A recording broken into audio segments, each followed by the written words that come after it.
அஸ்ஸலாமு அலைக்கும் வரஹ்மத்துல்லாஹி வபரகாத்துஹு. அல்ஹம்துலில்லாஹ். இன்னைக்கு ஒரு சிறப்பான அமல் பார்ப்போமா? இரவு 10 மணிக்கு படுத்தாலும், மணி 2 வரைக்கும் கண் மூட முடியாமல் தவிக்கிறீங்களா? படுக்கை, விரிப்பு சூடாகவும், மனம் பரபரப்பாகவும் இருக்க, அடுத்த நாள் வேலை, குழந்தைகளின் பள்ளி, வீட்டுச் செலவு இப்படி ஓராயிரம் எண்ணங்கள் மண்டைக்குள்ள ஓடிக்கொண்டு தூக்கம் மட்டும் கண்ணுக்கு எட்டாத தூரத்தில் இருக்கிறதா?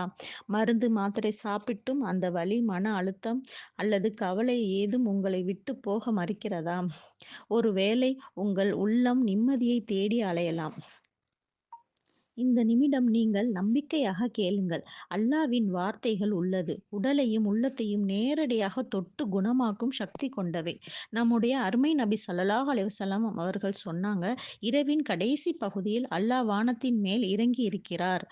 யாராவது என்னிடம் கேட்கிறவர் அவருக்கு நான் தருவேன் என்கிறார். இருக்கிறாரா மன்னிப்பு கேட்கிறவர், நான் அவருக்கு மன்னிப்பை அளிக்கிறேன். இருக்கிறாரா பாவ மன்னிப்பு கேட்கிறவர், நான் அவர்களுக்கு பாவ மன்னிப்பு அளிப்பேன் என்கிறார் புகாரி.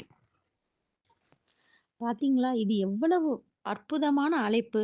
அல்லாவே நம்மை தேடி வரும் நேரம். நாம் அவனிடம் கையேந்தாமல் இருப்பது எவ்வளவு பெரிய இழப்பு!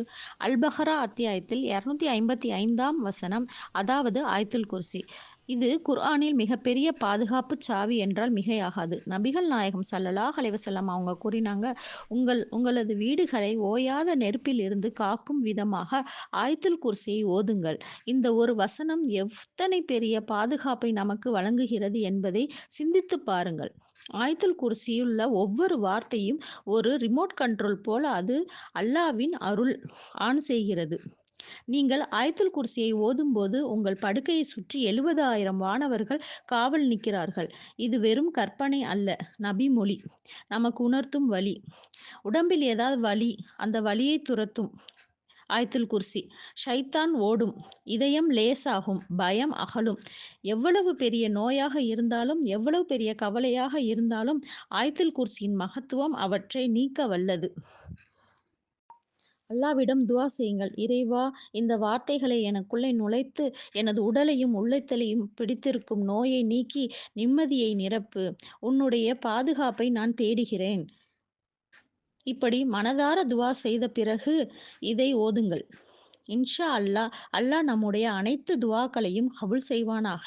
ஆமீன். நீங்களும் ஒவ்வொரு இரவும் படுக்கைக்கு முன் ஆயத்துல் குர்சியை ஓதிக்கொண்டு தூங்குங்கள். அல்லாஹ் நம் அனைவருக்கும் நற்கூலியை வழங்குவானாக.